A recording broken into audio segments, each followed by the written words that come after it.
ՀՅԴԳՄ ներկայացուցիչ ազգային ժողովի պատգամավոր Իշխան Սաղաթելյանի շուրջ օղակը սեղմվում է։ Հայաստանի Հանրապետության քննչական կոմիտեի սահմանադրական կարգի հիմունքների պետության դեմ ուղղված հանցագործությունների քննության վարչությունում լայնածավալ քննություն է սկսվել։ Քննչական կոմիտեին հրավիրվում տարբեր անձանց ու հարցաքննության ընթացքում հիմնականում Իշխան Սաղաթելյանի գործողությունների մասով հարցադրումներ են արվում, սրբազան պայքարի մասով։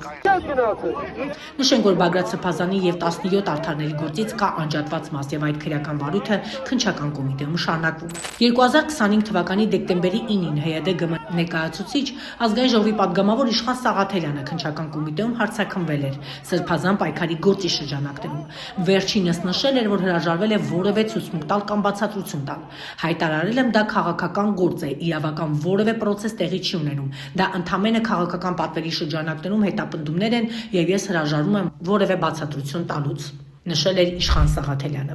Ինչ է սպասվում Իշխան Սաղաթելյանին։ Այս իրավիճակում առավել ուշագրավ է այն հանգամանքը, որ եթե պատգամավորին կանչել են հարցաքննության որևէ քրեական վարույթով եւ այն էլ կասկածանքի շուրջ, հարցաքննության ընթացքում իր դեմ հարցեր են ուղղել, իսկ վերջինս էլ օգտվելով իր դատավարական իրավունքից հրաժարվել է ցուցմունք տալուց, ապա դա ենթադրում է, որ նրան նկատմամբ փաստացի քրեական հետապնդում սկսելու գործընթաց է տեղի ունենում։ Սակայն ստացվում է, որ նախաքննական մարմինը ըստ էության այս իրավիճակում սխալ մոտեցում է որդեգրել եւ պատգամավորին անձնամխելիությունից զրկելու գործընթաց չիրականացնելով նրան կասկածանքի վերաբերյալ հրավիրում է եւ հարցաքննում տալով փաստացի մեղադրյալի կարգավիճակ եւ օժտելով մեղադրյալի իրավունքներով ու պարտականություններով։ Սա բացահայտ ապօրինություն է եւ հետագա հնարավոր պաշտոնական մեղադրանքի պարագայում քննչական մարմնի գործողությունները իրավական տեսանկյունից դարձնում է բացահայտ խոցելի։